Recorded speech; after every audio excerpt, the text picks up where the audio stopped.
Okay. Thank you, everybody, for joining us for this webinar this evening on how to create gender equality in the workplace. And I'm sure that some of you are wondering why a football club from a small town in Sussex is hosting such an event. Well, Lewes Football Club, one of our core aims is to be exemplary on and off the pitch on the largest stage possible. And to us, this is incredibly important for us.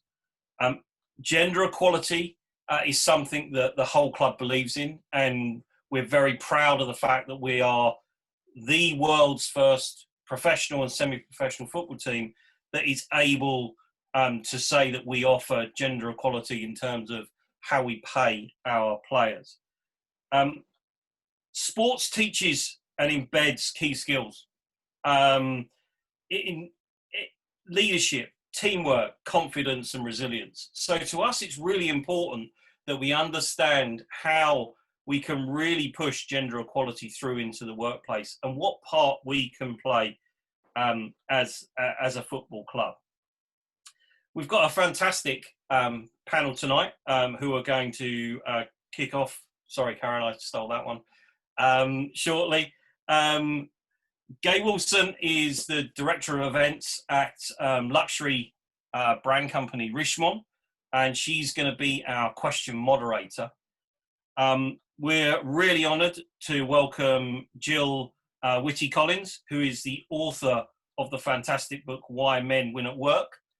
I just want to take one little piece of exception up with you, Gill.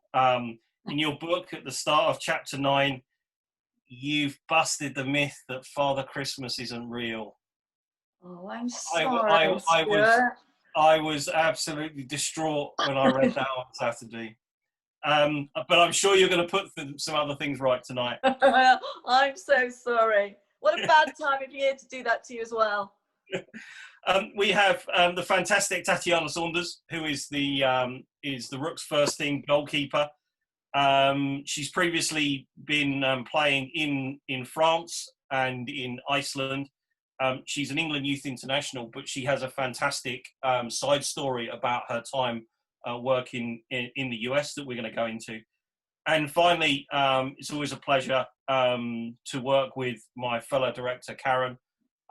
We share a lot of common interests in terms of diversity and inclusivity. So it was her idea really to bring this tonight. So with that, I'd like to pass over to Karen and let's get this game underway.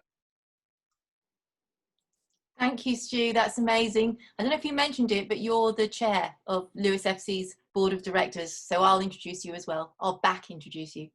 So it's amazing to have so many people here tonight that are so interested in a subject, gender equality in the workplace and on the football pitch, which is so close to our hearts at Lewes FC. Got two fantastic women here tonight. So without further ado, I'm going to blow the whistle to start our game tonight by going to Tatiana Safe Hands Saunders first. Tatiana's our goalie. She's already done amazing things at Lewes FC, keeping our goal pristine and nice and clear. But before she came here, she was a trader on Wall Street in the US, another male-dominated environment. And I'm going to ask Tatiana, what was it that made her leave Wall Street and return to football? So Tatiana, could you tell us about that? Yeah, absolutely. Thanks, Karen. So when I graduated from Dartmouth College, I had the opportunity to continue my football career and play professionally in the US or abroad or work in finance. And when I graduated, football had pretty much been my job up to that point. Growing up with England, we had to fill out daily food logs, heart rate, everything. And so when I graduated, finance was a new opportunity, and I found I was more excited about finance than I was about continuing my career as a footballer. So I began working on Wall Street 2 weeks after I graduated from Dartmouth. I was the only female in my trainee program. Pretty much, it was only the head of HR who I believe was female, but everyone else, all the desk heads, CEOs, CFOs were all male. So I was actually picked up 2 weeks into the rotation. So the rotation went, you would spend 2 weeks at each desk, but I actually interviewed out of the rotation, and I was the only female on my desk. And only is kind of a key word I want to emphasize, because a lot of females in male dominant environments are the only female. So they're the only female on a desk, they're the only female in a meeting, and it can be a pretty lonely position. I had no role model to look up, female role model to look up to. You know, I was by far the youngest on the desk, and it was difficult. And being someone who grew up with brothers, so I have 2 older brothers. I grew up playing sports. I grew up playing football with the boys. I grew up competing with the boys. I'm used to being in a male dominant environment. I actually feel more comfortable in that environment because I grew up with brothers. But even then, being the only female was difficult. I was underestimated a lot. I found that in the beginning, my politeness was seen as being too nice. And I was underestimated a lot. And it was a difficult time. I found that because of this, I changed a lot personally. I became a lot more aggressive, a lot more on edge, closed off. I found that I don't want to use the B word because it actually insults my very adorable dog, but I became one. But I had to be. Otherwise, I wouldn't have been taken seriously. I would have been walked all over. I would have been taken advantage of. And that's one thing I've really noticed with my transition in football is just how much more relaxed I am, how much more I personally have changed, and how I'm a much more authentic version of myself. And actually, a large portion of that is because of Lewes and the culture that Lewes has, and the not just the equality, but the feeling of acceptance and openness that the club encompasses. I was aware of sexism throughout my time on Wall Street, even in the beginning, just because it was remarks here and there, but I always just chalked it up to be, boys being boys. And it was actually my first client meeting with my boss. We had flown down to Houston, and my boss, before the dinner, my boss said, you should, this is the acceptable thing to wear for the dinner. And during the dinner, he encouraged me to drink more than I wanted to. He encouraged me to stay out later than I felt comfortable with. And the ultimate thing was he actually asked me to show a photo of myself in a swimsuit. Now, this is a photo that is a photo of me and my friends. It's on my Instagram. It's on my Facebook. So it's out there in the open. But just being a young girl who is trying to make a name for myself, trying to create a reputation in this industry, especially with the fact that it's so, male dominant, it was very difficult. And to be belittled and to be seen, instead of him introducing me as, this is Tatiana, she's excellent. She's the youngest person on the desk who we've promoted. She's graduated. She has an Ivy League degree. She has a tremendous career in football before she came to this industry. So instead of introducing me like that, it was things of like, oh, look at this photo of her. Don't you think she's beautiful? Don't you think? Mm-hmm. So that was kind of the nail in the coffin for me. Before that point, I had thought about returning to football just because I missed it. And I was like, you know what? It's now or never. I'm 24. I can't sit in an office chair for the rest of my life. I can only play for so long. So that was kind of the nail in the coffin for me that caused me to be proactive about leaving Wall Street. But one thing I do want to highlight is that, yes, I had this very unfortunate experience, but not all of Wall Street is like that. I had a lot of really nice, I worked with a tremendous group of really nice people who treated me as if I were their own daughter, and they really took me under their wing, and they mentored me and they helped me. And they're, in fact, a lot of them are still my mentors and friends today. And it was those people who are actually the most supportive about, besides my family, of course, about making the transition from Wall Street to football. Thank you, Tatiana, for sharing that. It's a little bit upsetting, but in a way, I don't feel that surprised by it, unfortunately. So let's go over to Gill now. Gill, did anything that Tatiana said there about her experience on Wall Street and the sexism that she faced, did any of that resonate with you? And what was the inspiration for writing Why Men Win at Work? I mean, absolutely all of it resonated with me. I recognized all of it, Tatiana, and not necessarily all of it, from my personal experience, but sadly these are stories I've heard far too many times. It is extremely difficult for any person to be in a dominant culture when they are not part of that dominant culture. And in your case, obviously a male dominant culture. It takes an exceptionally, almost freakishly confident person to be fine in a dominant culture, because you try to fit in, you kind of think, well, I don't really want to do that, but I don't want to make way. It's extremely difficult, and it leads to all those things you talked about of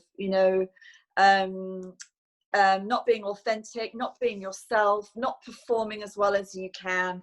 So I'm extremely sorry to hear it happen to you, and I know you're not alone, and I'm delighted that you've found a culture that is much more you, because that's the key in this life, I'm afraid, is when we're in a culture that isn't working, we shouldn't spend too much time trying to change it. We should just get ourselves somewhere that works. And but yes, so hello Karen, thank you for having me. And my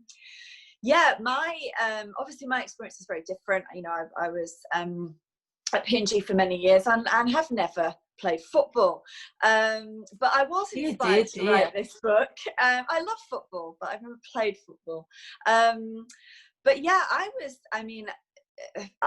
was inspired to write the book a few years ago. But I have to tell you, I would not have written it, even 7 years ago. I would not have written this book, because I hadn't really seen and understood the issue then. I've said to you before, I'm ashamed to say that I used to be one of those women who didn't really get it, saw there was an issue other people were struggling with, but hadn't really struggled with it myself. Did you not really believe that sexism was that prevalent, that it wasn't a problem? Of course I knew that it was, but I secretly thought, well, it hasn't been a barrier for me, so I didn't really engage, and I'm ashamed to admit that now. And it was really only, and I guess I feel that I was very lucky for a very long time from a gender equality point of view. I wasn't in a male dominant culture for a very long time in my life, into my 40s. And then at senior vice president level, that's when I saw it. And that's when I entered a male dominant culture for the first time. And I didn't see it in the way Tatiana's seen it, in that overtly sexist way, thankfully for me. But I absolutely saw it in terms of dynamics, interactions, just not feeling that myself and other women were having the same impact that they had in a more balanced culture. And I became absolutely fascinated by it as a dynamic. I started reading everything I could about it. And that's when I realized the extent of it, that it was absolutely everywhere. It was not about me. It was not about the women around me. It was not about my company. It was happening to women everywhere, every organization, sport, business, politics, everywhere, every country. And, it was really, I became absolutely alarmed everywhere I looked. I looked at the top leadership levels, and I saw 90% plus men, and I still do, sadly. So I made a promise at that point that when I left that job, when I left that company, I would write a book about this and about my insights on it, with a view to try to help change, help deliver change. So that's how it came about. Thank you. So that's amazing. Thank you, Gill. And it's such a pleasure to have you here this evening and to talk about this book. Can I just remind everyone that if they have questions about what Tatiana or Gill is saying, please, Gilly is saying, please put them into the Q&A and we can ask them in a minute. Tatiana, if I can come back to you, Gilly was describing how if you feel that you're different from everybody else in a culture and not like the dominant culture, you can feel inauthentic. And you touched upon that when you were speaking. Did you ever come across the idea of imposter syndrome? Because that's something people ask about a lot. Did you ever feel that you were not supposed to be there? And how did you deal with it, Tatiana? I wouldn't say I felt like I wasn't supposed to be there. I did feel like they were intentionally excluding me. Like, for example, they would have desk meetings and I wouldn't be included in the meeting. And then I would say like, hey, like, you know, I'm a vital part of this desk. Why am I not included in the meeting? And they would come up with moot excuses such as, oh, we needed someone on the desk to listen in, or we needed someone to do this. We needed someone to do that.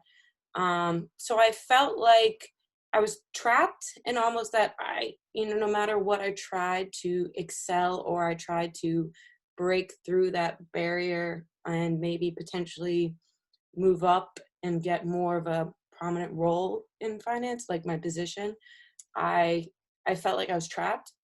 I wouldn't say I felt like I wasn't supposed to be there, but like I said, I'm someone who grew up with brothers. I grew up playing sports. I grew up, I was always around boys, competing with boys, proving myself. Mm-hmm. And had I probably been a female who hadn't had that kind of upbringing, I think I definitely would have felt that way. So that's really interesting. Do you think your sports playing when you were younger gave you some qualities that you could use in the business environment? Oh, absolutely. I mean, a lot of firms actually recruit athletes because of the qualities that they have learned from being in sports, especially team sports. So it comes from like determination, driven, and especially if you go to, you play sports at university, time management, being able to work well within a team, being a leader, but also being able to listen, holding your teammates accountable to high standards. So being an athlete, I think was the best preparation I could have possibly done. Mm. Thanks, Tatiana. Gilly, in your book, you talk about the top, I think it's the top 7% of women are CEOs. Is that something like that? And that they've all done some form of sport. Am I right? Yes, so I talk about, there's a chapter called The Women Who Win at Work, because obviously there are some women who do win at work, and I call them the super 7% who've, reached really the top levels in companies and organizations. And I interviewed some absolutely amazing women that had a lot of things in common. But one of the things that they virtually all had in common, and this is backed up by the data, by the way, by extensive research, 90%, 90+% of C-suite women have participated in sport to a decent level. So not necessarily quality level, but to a certain age, and they've learned all those skills Tatiana was talking about, the the resilience, the teamwork, the confidence, the resilience that comes from failing and knowing that failure is just part of life and it's really nothing to be afraid of. So yeah, I mean, they share many things, these women, but absolutely sport is a huge part of what they have and what they bring, as Tatiana said, to the workplace. I think even as a sports fan, you have to learn how to deal with failing and then how to pick yourself up. Oh, good God, yeah. Well, I'm a Liverpool fan, so I've lived through the pain. Excellent. So Tatiana, can you describe to us a little bit of how you feel? We're thinking about women who don't conform maybe to the usual social pressures and stereotypes. Can you tell us how you feel when you play football? One thing I love about football is that qualities that society usually deems too masculine for a girl, such as being aggressive, or as we say, you're a beast, you're dominant, you're strong. Those qualities are actually appreciated and celebrated in football, which is what I love. I would say also for myself, I love being part of a team. I love that aspect of football as well. I'm very team oriented. I'm driven by the team. And the only time I felt uncomfortable, I would say, is when my femininity was being questioned. So for example, if I was training with a men's team, I would almost be nervous about being seen as being too aggressive or too strong, because they always say, oh, girls shouldn't lift, that's you don't want to be too muscular, you don't want to that's not appealing for a girl, or that's not attractive for a girl, you don't want to be too masculine. So do you think that Gilly, it says Gill Whitty-Collins on the screen. It's Gill. You can call me Gill. You can call me Gill if you like, though. Karen, you call me whatever you want. I was getting confused between Gill and Gilly. I kept thinking I was wrong, but it's Gill. God, excuse me, everybody. So I was just going to ask about this, about the idea of women in male-dominated environments, and having to, as Tatiana put it, be a bit of a B word. So is this because, do you get this if it's just, say, a female-only environment? Is it better for women to just be in a female-only environment? And what is it that men could do, maybe, so that women didn't feel they had to behave like this more aggressively than they were used to being?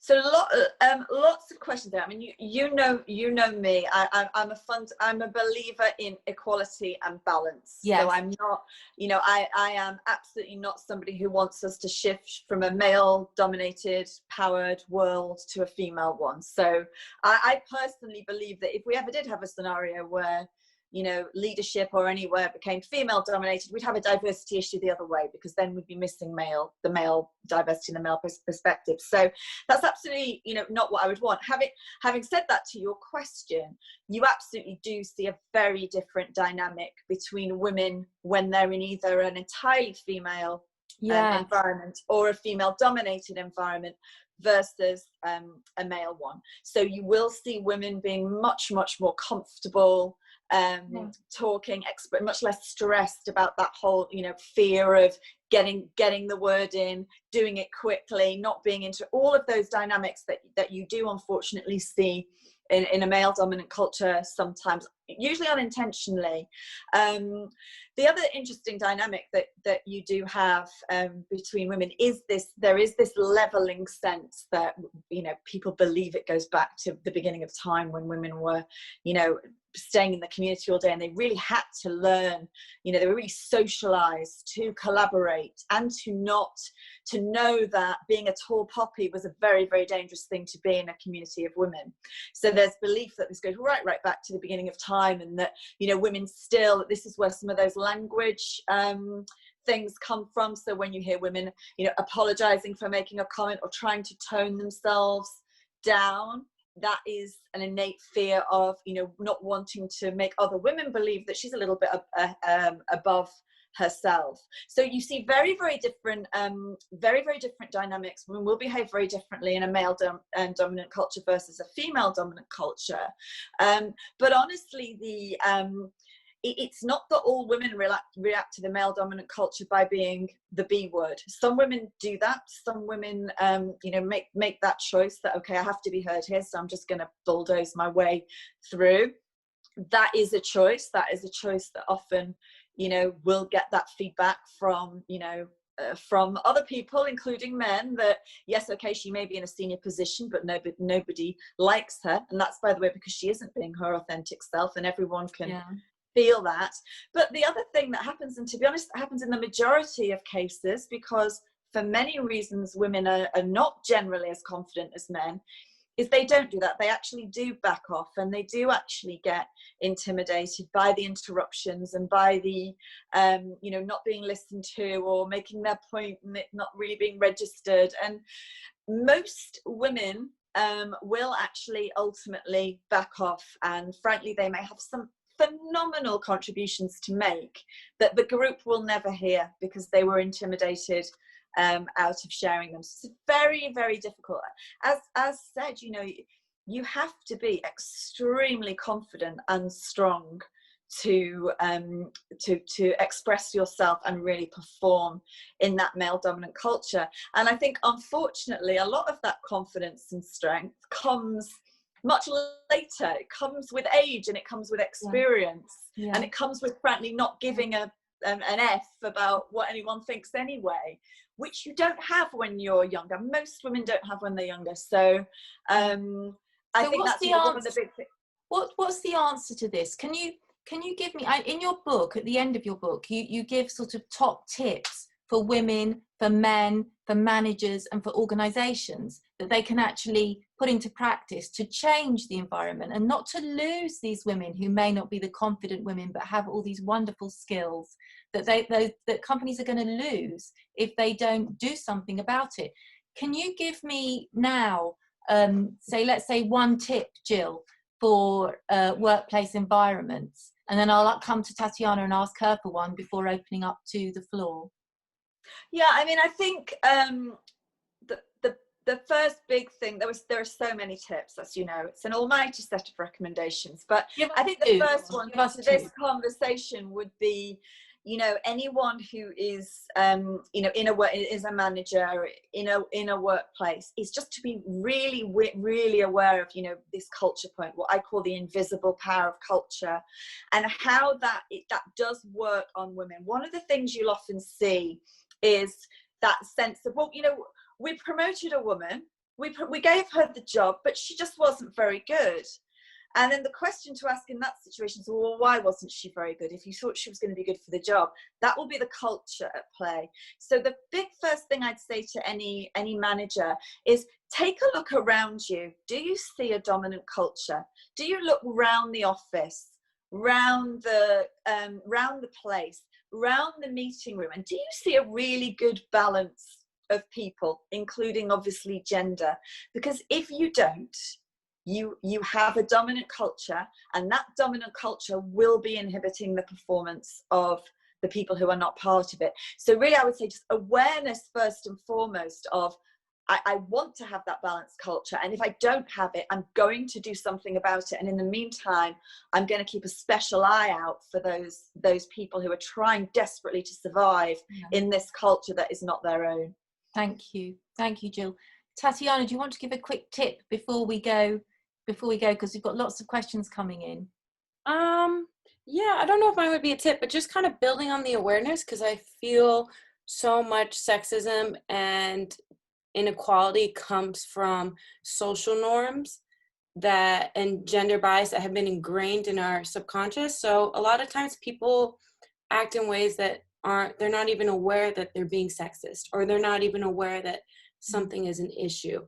So for me, it would be creating this awareness of sexism, of the barriers that females have to overcome, of the gender inequality, whether that's the pay gap, etc.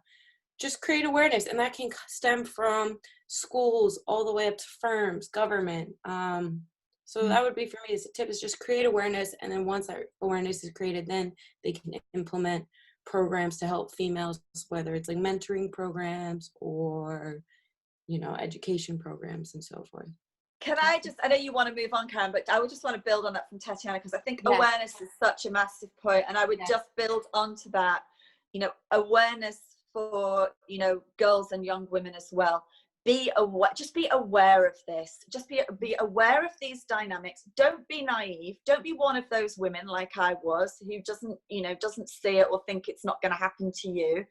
Be aware from a very young age of all these dynamics, how they will work upon you. At some point, it will work. If you want a career, these will act upon you at some point. And as Tatiana says, many of them will be absolutely unintentional. They will not be men waking up in the morning thinking about how they can destroy you. They will be unintentional. Be aware, because if you're aware of them and you understand them, then you'll be ready, and you'll manage them much, much better than some of us did. Really, really quick question. What is in this for men, right? Diversity pays, we understand that, we know that. If you're an individual man, you think you're a good man, you don't think you're a sexist man, but unconsciously you're doing little things that are putting the women in your environment down without you knowing it. How do you realize that, and what's in it for you to change? Gill. So yeah, I mean, this is massively obviously what Why Men Win at Work is about. It is absolutely designed to to talk to men as much as women, at least as much as women, and really, you know, say this is it's called why women win. You're not really winning. Men are not. Nobody is really winning in this current world. Businesses would be much stronger if they were driven by an equal and diverse team, including leadership team. Societies would be. Marriages would be. The whole world would be. Football clubs would be. Football clubs would be. And, you know, by the way, a huge amount of men write. A lot of men have read this book, thankfully, and I've had some fantastic feedback from men saying, thank you, I feel included, I understand this in a way that I've never done before, and I know what I need to do. And one of the things they consistently say to me, so many of these men, is, I don't want this. I don't want to have to work like this and carry all of this burden on my shoulders. I would like to share the work at home more. I would like to do all of those things, but the expectations upon me from my employer don't allow that. So this works both ways. Lack of equality, I think, is hurting all the genders. And I think when men do read this, they do very, very quickly come to, okay, I see what's in this for me. I absolutely see what's in this for me, and I'm in. Thank you. Thank you so much. I have just one little thing to add in terms of Wall Street for that. I think a lot of firms are realizing the importance of diversity. And I know, like, in terms of the 2008 crash, a lot of people were saying, had females been more involved, the crash potentially wouldn't have happened, because a lot of times females are more risk adverse, and they also think more long term, and they have more personal relationships with clients.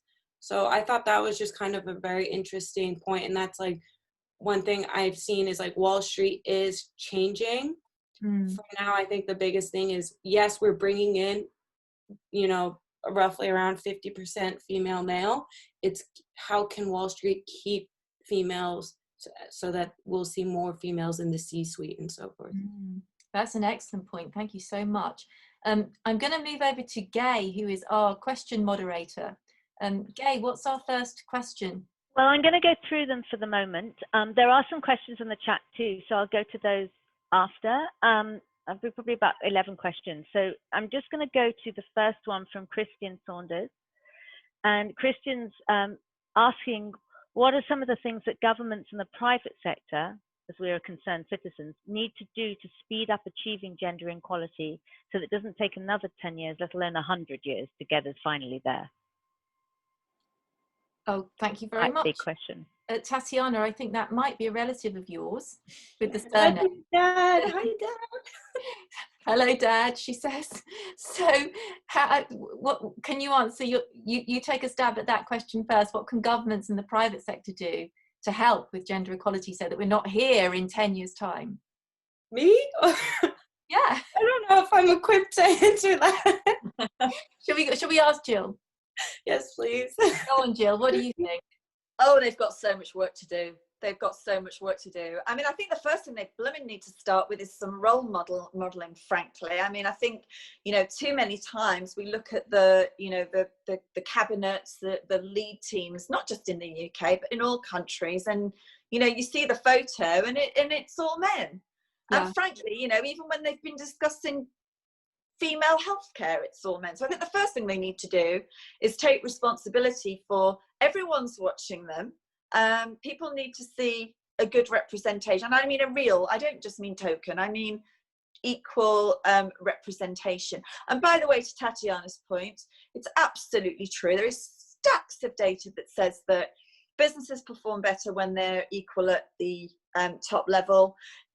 Female traders perform, if anything, better than male traders. So there's absolutely no competence or ability reason not to have 50% of the planet and 50% of the intelligence and 50% of the competence represented. So I think a bit of role modeling would go a long way. I think, you know, for a prime minister or president to accidentally find themselves without enough women on their team, I just think that should not be allowed to happen.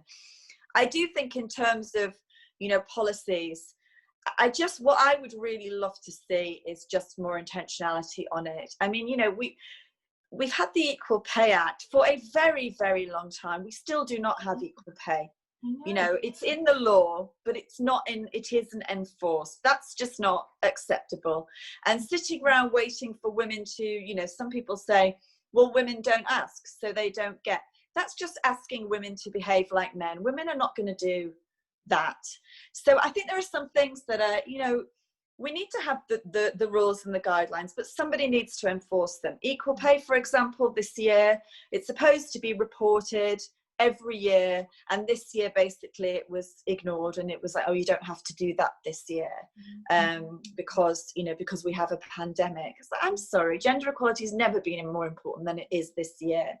So I think just what they need to do is have the targets, have the things that, like, no, this is not negotiable. We want equality here. We want to see women in these positions equally represented to men, and we will actually enforce that. We're not just going to put it in the policy and then, you know, frankly, you can all do what you want. I think Germany today or yesterday have basically announced that they are now really going to enforce equal representation of women in, you know, on German boards, because, you know, frankly, if we wait for it to happen naturally, I can promise you it will never happen, because we have all these self-fulfilling prophecy dynamics, unintentional, invisible. We will be sitting here in 100 years, well, we won't, someone will be sitting here in 100 years time talking about why men still win at work. So the governments need to just do something actionable. Definitely. So government and private sector need to build it into their systems and penalise. Can I ask a question off of that too?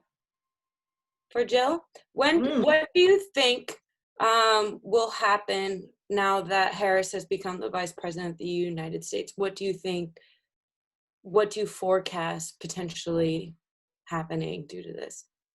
I mean, I think it's a fantastic thing, and I think we were all, you know, all pretty emotional when we saw her speech. I think the primary reason that it's fantastic is the role modeling. It's, you know, it is so important that we all just get used to seeing women in these kind of positions, because women in these positions look and talk differently from men in these positions, and we're all used from birth, you know, on the TV, in the news, in film, in TV, we're used to seeing the way men do this. We're not used to seeing the way women do this. So just seeing that, I think, is going to be extremely important. Every young girl on the planet now can look at Kamala and say, oh, well, I can absolutely be that. That has now become part of, you know, what is possible. So I think it's really, really important on that level. Also, obviously, we absolutely hope that she does, you know, just do her bit to represent, you know, who she represents in all of these discussions and in all of the decisions. But I think we have to remember she can't do that on her own. Just because she's the Vice President, you know, we still need her to be surrounded by, you know, an equal team of women, and not just a lone voice in a massive team of men, because otherwise she still will suffer all of those same dynamics. So I'm hoping for a lot, but let's remember it is just one woman, and I think we do tend to all, you know, we see the media images of one female vice president, one female CEO, one female general manager of a baseball team, and everyone thinks, oh, that's it now, we've got equality. And, you know, we absolutely haven't. There's still an absolute tiny minority in the leadership positions in the world. The other thing I think we have to remember, as we all go forward now with you know, whatever our politics, I don't care about the politics behind this. It's a magnificent thing to have happened, whatever your politics. But what we have to remember is not to expect perfection from her. And to remember that she will get things wrong. She will say things wrong. She won't be able to do everything all the time as we would want her to do. We don't expect perfection from our male leaders. So I think we need to remember not to expect perfection from her as well. Can I move us on? Yes. To the next question. Okay, so I'm going to, Dawn has actually got two questions. Dawn works with the fire forces. And her first question is, how do you bust the myths of whether women can do a job as well as men? And I'm going to let us sneak a second question in, which is, you know, as well as gender, women have all sorts of other things to kind of get over, whether it's race, colour, orientation, whatever. And the real question is, what 3 things can senior leaders do to advocate inclusion? And this comes up a couple of times in the chat. So I think a few things to advocate inclusion across the board would be is a question that's coming up. Okay, thank you, Gay. So the first one was, how do you show that women can do things just as well as men? Yep. Well, I mean, you know, at Lewes FC, by promoting our women's team the same as the men's, with the same marketing behind them and splitting budgets equally, our gate figure for the women has quadrupled. So it's gone from 120 pre our equality initiative to 586, which is much more aligned with the men. So the way that we've shown it there is simply by giving our women the attention and resources that they deserve. That's my answer. Stuart, have you got something to say? Yeah, just saying very, very quickly on there. And I think that it's a really important point when we talk about football. There really isn't any difference between men's and women's football. It's the same rules. It's the same pitch. It's the same length of game. Everything is identical. And so I think that one of the ways that we try and approach this is saying that, you know, we have 2 first teams. We don't have a men's first team or a women's first team. We have 2 first teams. And the players are Lewes FC players. And I think, again, trying to get into that mentality that you're not, at the start, trying to differentiate between the 2 in terms of gender has been a really strong point for us going forward. Thanks, Stu. Anything to add about the football side of things there, Tatiana? Don't worry if not. We're just footballers. I think you guys covered it really well. Okay, shall I move on to the next question? Well, I don't know if Jill's got something to say about how do you show that women can do a job just as well as men, I think was the first. I mean, I think everyone just needs to keep looking at the data and using the data. It is absolutely unequivocal. Company with female CEOs perform at least as well. Companies with diverse equal leadership teams perform significantly better in terms of sales and profit and all of the metrics. Female women are absolutely shown to have at least strong leadership skills. Women represent over half of the university places in the world. I mean, I don't think anyone can produce a scrap of data that shows that women are not at least equal to men in terms of competence, intelligence, and what they can deliver when they're given the opportunity. So I think it's really just coming back to that and saying, you know, if you're not finding the strong women, and if your women are not performing, I'm afraid the issue is you, not the women. Yeah, thanks for busting a few more myths there, Gill. Nothing inherent in it. What was the other half of the question, Gay? Well, there's actually, Dawn's made a point in relation to this. She says one thing is the equality in the fire, you know, with firefighters. The other is public perception because of the skill, you know, the skills being demonstrated to be a firefighter and actually getting public to have faith, or you know, or see women in these roles. Yeah. We need to see it. It's so true. We are all, you know, from birth, we're shown images of men as leaders, men as politicians, you know, men as strong, men as this, and women, frankly, we're seeing them far too many times in the kitchen, you know, with the kids, and all these are valid things, but, you know, if that's all we see, and in the bedroom, we have got to see more women doing these things, and just it's got to become normal for us, and just as normal as seeing men doing them. We've just got to make it happen. Otherwise it's just double hard on women. The burden's double, isn't it? You've got to sort of carve the path as you walk it. It would be nice if it was already there for you. Gay, what was the other? Well, let's move on to the next question, which is actually for an anonymous attendee. And talking about, women often become one of the men and they start to climb up the ladder, but they don't encourage other women and seem to feel threatened. Why does this happen? I think we'll give that one to you, Gill. Yes. So yeah, as you know, I have a chapter in my book called Sisters Are Not Doing It For Themselves, which is rather self-explanatory. But I think we all have this unfortunate experience. Now, don't get me wrong, there are many women out there who support each other. There are some fantastic sisterhoods, but there is definitely a dynamic where often, not always, but a woman will make it to the senior level. She will have, clawed her way up there, and then will not hold the ladder down for other women, or will shake it so violently that the other women cannot climb up it. There are lots of reasons why this happens. I think actually quite sad, some of them, they actually stem often from a lack of confidence and security in that woman, and a sense of of scarcity and competitiveness that is unhealthy. But it absolutely does happen, and it's really unfortunate because obviously for many reasons, men are supporting other men. There are lots of dynamics, the mini-me dynamic. They recognize, hey, this is this young guy really reminds me of myself. Men are lifting other men, unconsciously putting up a lot of barriers for women they don't even realize.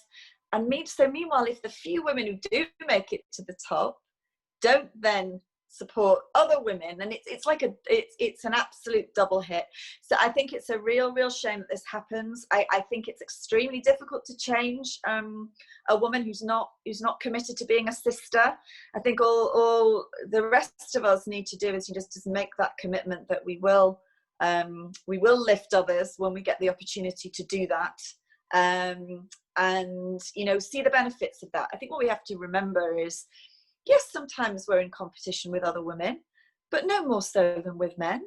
So why on earth would we have a different dynamic? I think there's this stuff. One of the things I say, we're asking a lot of men. I ask a lot of men on gender equality. I say to them, we need so much help from you, otherwise we are not going to get there.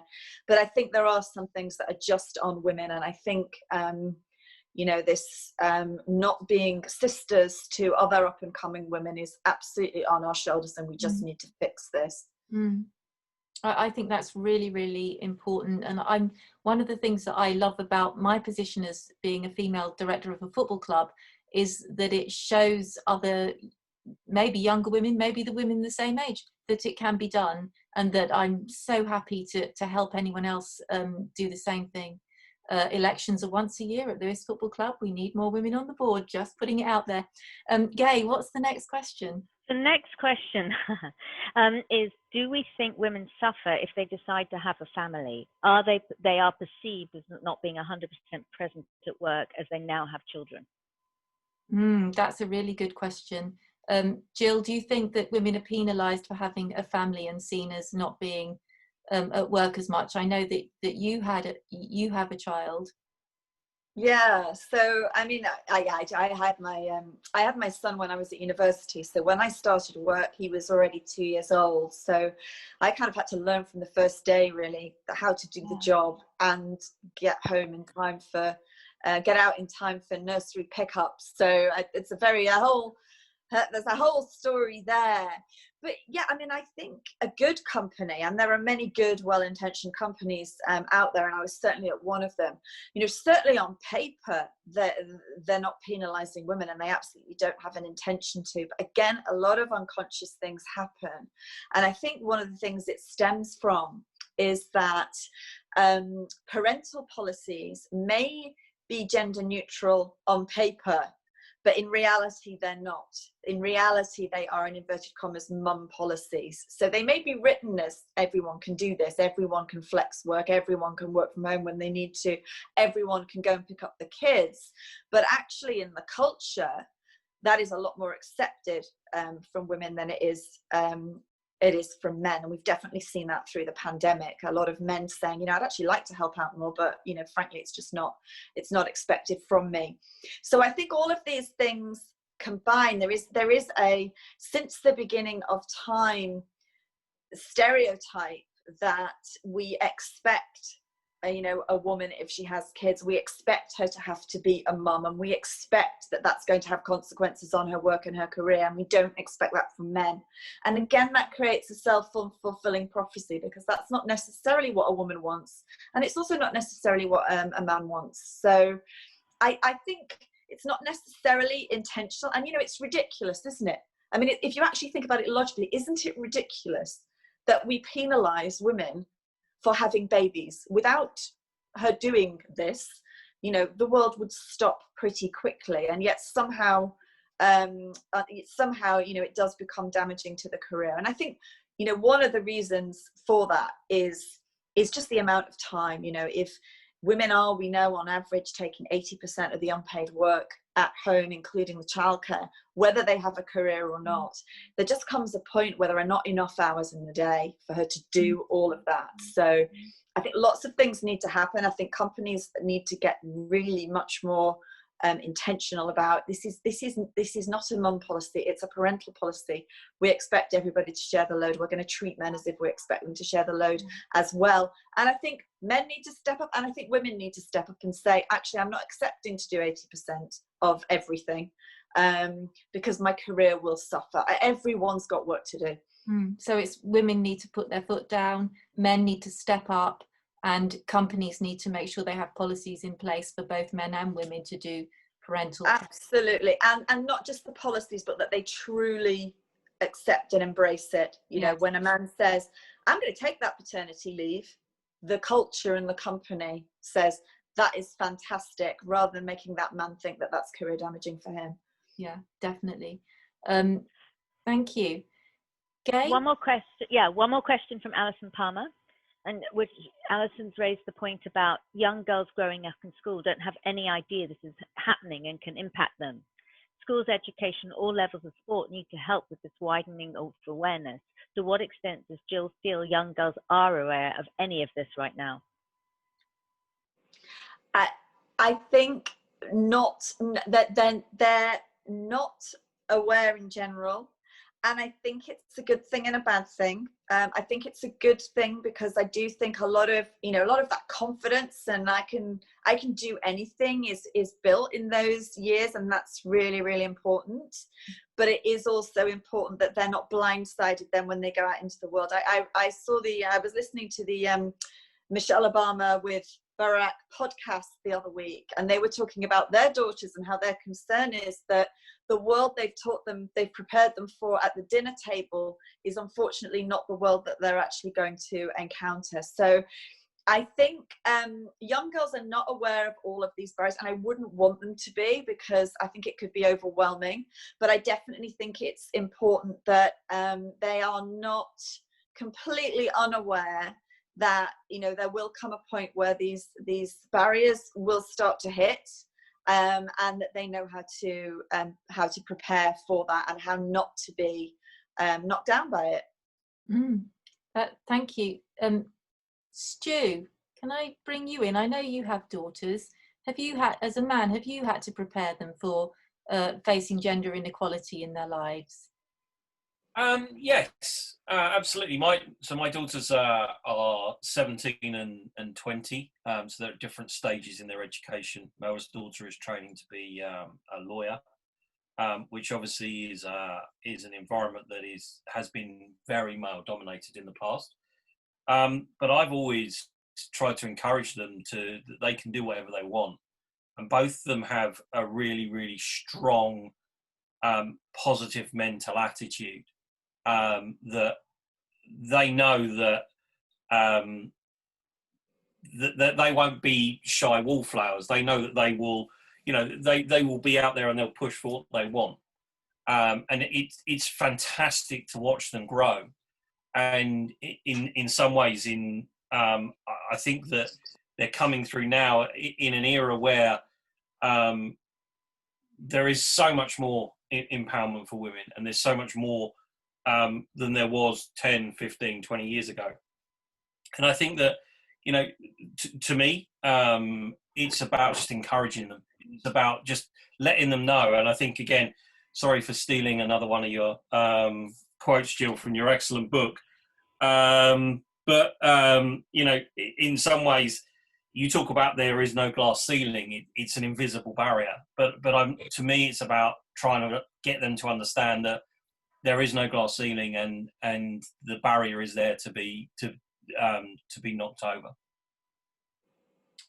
Thanks, Stu. Actually got one more question for Stuart too. Great. Okay, because we've just got a few more minutes left. So, and I just want to remind everyone that the link to buying Gill's book, if you fancy reading it, is in the top of the chat, I believe. Why Men Win at Work. Flashing it up, flashing it up. There we go. There you go. You can't You miss got it. that. Beautiful top. design. Suffragette Violet. Suffragette Violet, lovely. What's the question for Stu? Well, this is from Dawn, and the question is, what do you personally identify as the benefit as a man for advocating for women and gender inclusion? Great question. Wow, that's a really, really good question. To me, it's about ensuring that you're always treating whoever you're talking to with the same level of respect. It's about ensuring that you're always listening, and that you're always trying to understand a situation that someone is in. And it's about overcoming any type of preconception. But what's really, I think is really important, and that is having that group around you. So having that group of friends, of role models, of mentors, of coaches, of colleagues that are that is balanced. And I think that to me, that's the way in which I've learned how to try and ensure that what I'm doing is gender neutral.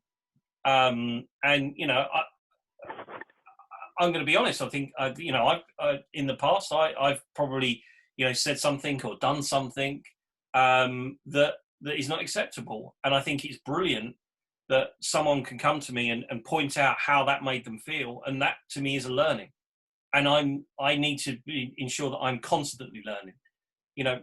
We're sitting here having this conversation. I'm chair of Lewes Football Club, but that doesn't necessarily mean to say that I've learned everything and everything's great and I've ticked the box. I need to be constantly learning.